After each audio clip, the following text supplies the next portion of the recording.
Welcome to Archean. In this video I'm going to extend my starter base with geothermal power. Right now I'm currently running off a single large battery, and that will only last so long.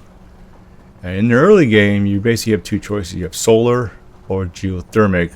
Both of them require just sort of the basic ore that you can attain without going up in the mountains or down in the ocean. And in the previous video, I set up a mining drill and a crusher, so we don't have to worry about that anymore. So one of the key things you need is a source of water, and that's why the base was originally put right next to the ocean there. So I'm going to go ahead and extend the base out a little bit and parve it into the ocean itself, and we're going to speed this up to 5x. All I'm doing is laying out a bunch of frames and putting some composite down and making more composites.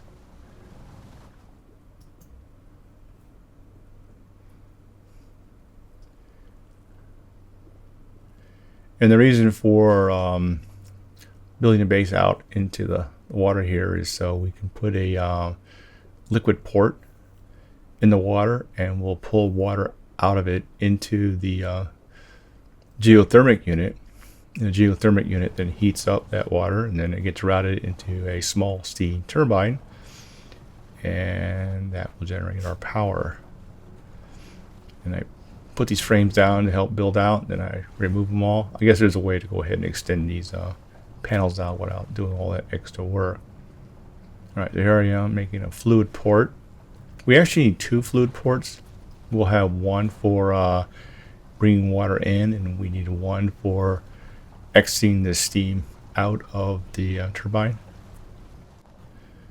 So we're doing a bit of construction here, so I'm going to speed this up by 5x, make it a little less painful. Now you can get away with just creating one geothermal unit and go with that. I'm actually going to put 4 in, and so because I'm putting 4 in, I will have to make some liquid junctions and data junctions and power junctions. I went with 4 because the output of a junction is 4 ports, and that seems to be a reasonable number.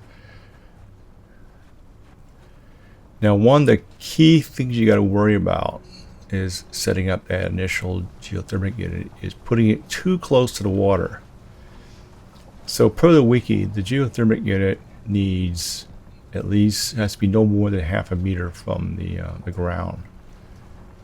And half a meter is effectively 2 of those, or just the block size. If you create just a small blocks, those are 1/4 of a meter, so no more than 2 of those.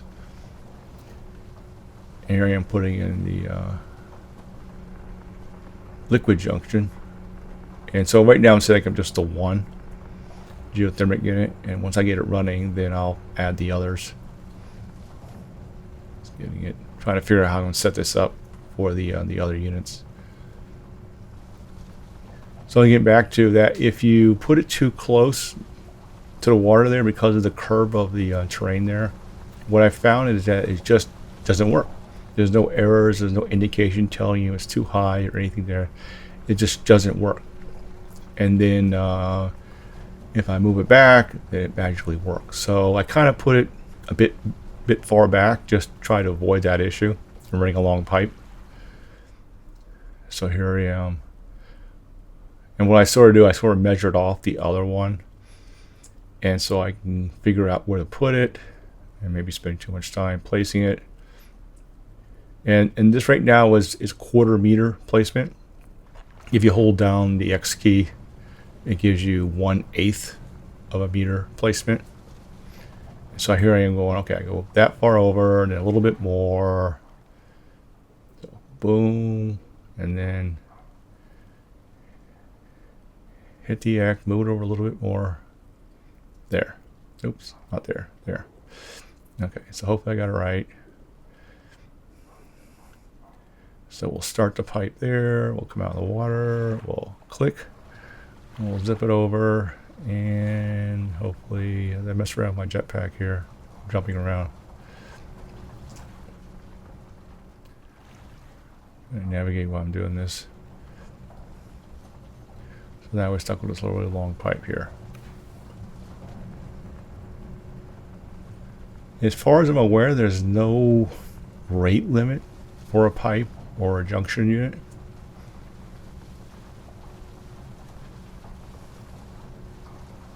And actually, we don't pull that much water. I think each one pulls 0.1 kiloliters of liquid per unit time.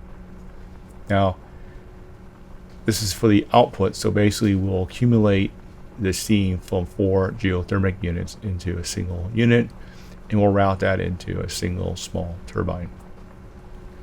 Now, each geothermic unit, once it gets to full temperature, will generate, with a small turbine, will generate 27 kilowatts of power.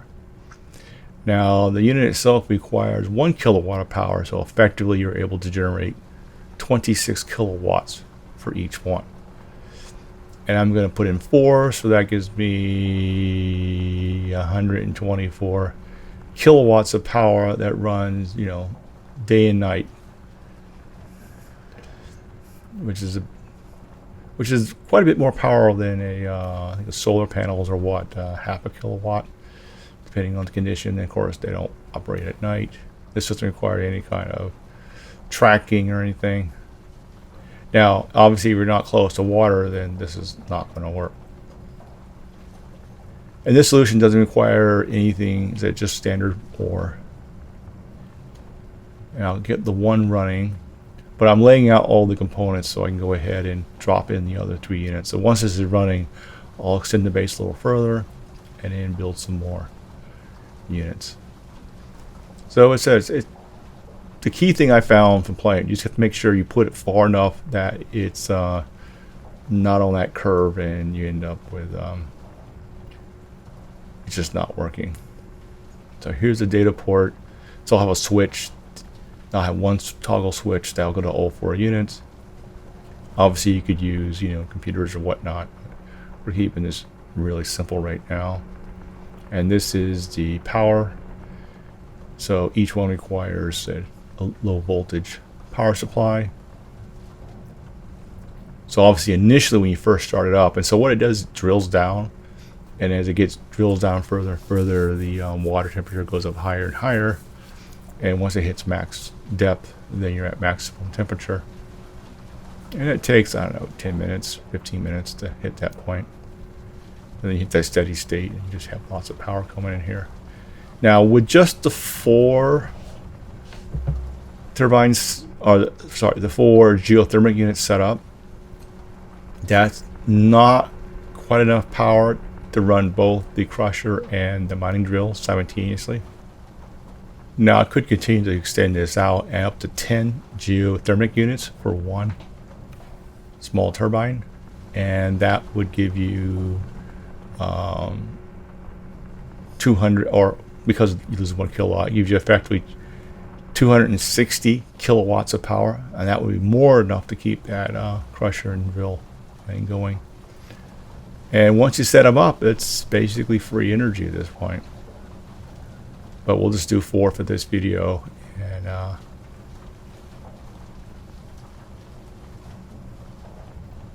here I'm looking at. You can kind of watch that depth, and you can pull that through code. So it's all it is just you got water from the ocean going into the input. You have a data port that you just turn it on and off. You run some low voltage power into it, and then the output gets route. Effectively, I have it going through a junction, but routes to the input of a small turbine. And then the output of a steel turbine is a high voltage. You run that into your battery, and done. We got, once it gets going, we're generating power, and this will keep on going continuously. All right, so while that's going, I'm going to go ahead and build out the base a little further. Now I'm going to go ahead and 5x this a little bit, speed it up.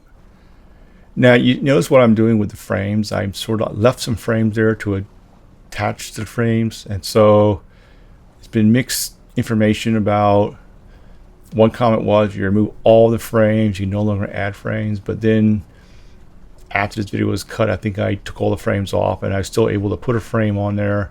So I think that's not so. I have to play around with that a little bit. And that's why I sort of leave those extra frames sort of hanging there, because I thought you always have to have a frame there. You can't put them back, but I believe that's incorrect information. Okay, so here I am adding the next one, so I'll just put them in a row there and build one. And so I'm sort of like laying out the units while I doing construction. So basically everything is set up. I just have to just, you know, throw another turbine in. Throw another geothermal unit in.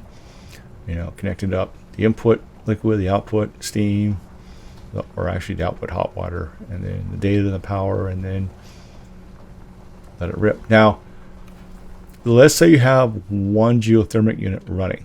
It's max depth, nice and hot, and you add one and you throw it into that junction. You'll notice your power will drop, and that's because you have your mixing with hot steam with cooler steam from the other unit until it gets to max temperature. So you will, as I do this, you will see power drops as you start mixing the colder water into the loop there. Of course, once it heats up, then you'll hit max power. So if you kind of notice that you add another one thinking you're going to get more power immediately, no, you go, oh, I got less power than I had before. So I think it's only two gotchas I discovered doing this. One is, you know, it has to be within half a meter of the ground. Now, it's sitting on a block, you know, a quarter meter block. So I already lost a quarter meter, so you don't have much room underneath. So basically, you need to be sitting on that ground. And then, yeah, if you add new geothermal units while it's been running for a while, you'll probably see a power drop until it gets up to temperature. You could have 10 geothermal units per small. I believe if you have a full-size turbine, you could have 1,000 geothermal units to generate 270 megawatts of power, or some massive amount of power for that. Now in this case, I just have the one junction. I guess the daisy chains. Let's say we go to 10. 10 seems to be a reasonable number at some point, and then you would need, you know, 3 input junctions, I guess would work, and then 3 for the output. So you have basically you know, one water flow coming in. You got to route the 10 units. So you got to sort of daisy chain the junctions, or I guess you could have multiple water pipes. There I'm doing the construction, and as I basically trying to build the next one, I lay it out. So here we got the last one. Now, because I'm still very early in the adventure mode gameplay, I do not have any aluminum, and because I cannot make tanks. So the one question I had is, say I'm really, you know, too far from the water. Could I bring water in, put it in a tank, bring that water in, heat it up, run it through the turbine, and then route that output back into that tank, and basically make it a closed loop system? Because right now what we have here is an open loop system. You know, the water comes from the ocean, and we dump the steam out, because we can't really make tanks yet, because we're just really just starting up.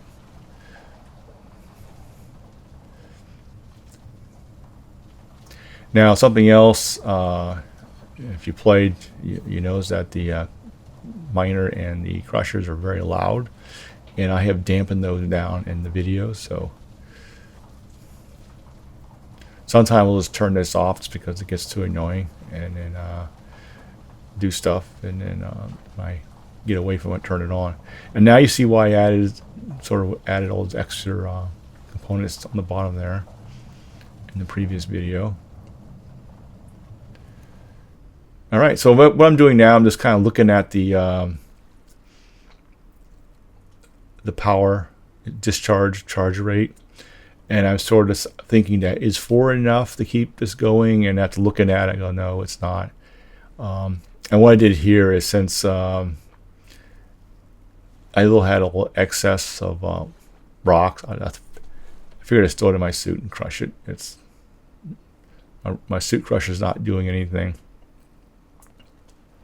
So that's it. So now if you look in here, you see they're still drilling down. So we're not at max temperature yet. And so we're not generating a lot of power yet.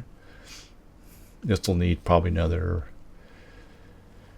15-20 minutes or so of gameplay. And here I am. What I was trying to do is I was trying to wait till the geothermal units got up the temperature before I connected them in, just to see if that's a better way of not killing the power so much. Yeah, we're not doing much. And so it's a big difference because the temperature range of when it first starts drilling, it first starts generating a little bit of power. It's like you look at it and go, oh, it's generating 0 power. Then it's like 0.01 kilowatt of power, you know. And then, but it will move up there as they heat up, as those units drill to max depth. Now my piping is all over the place. I'm just trying to get something running so I don't have a power problem. Now, in adventure mode, my understanding is that the time cycle is actually real time. So you have like 12 hours of daylight and 12 hours of nighttime. And so if you're not ready for night with a good power supply, you'll be in trouble. Now, if you watch some of the other earlier videos of other people who they start with solar panels, because I don't believe geothermal units even existed back then. So this is something that was added recently, and I believe in their wiki, whatever, they recommend this as a starter power supply system. And I think the next phase of this is what happens. So what I'm sort of doing, building sort of starter base, and then that gives, you know, some power supply, get some ore, being all crushed and drilled, just to get the basic materials just for building. I think the next thing would be to go ahead and get aluminum. Aluminum is not that far up in the mountains, so with a simple rover, you drive over there, go a little bit up the hill, and you'll start drilling down. You'll find some aluminum and bring that in there. That gives you ability. Once you have aluminum, you can make props. Now you're able to fly. All right, so I think we're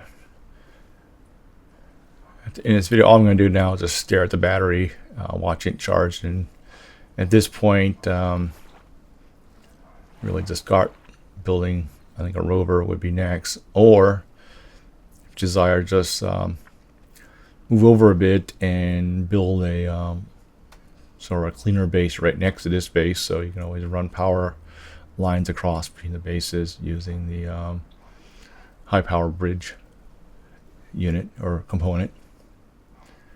So after this, I think the future videos will be more targeted on specific features of the game, definitely involving programming and automation of stuff.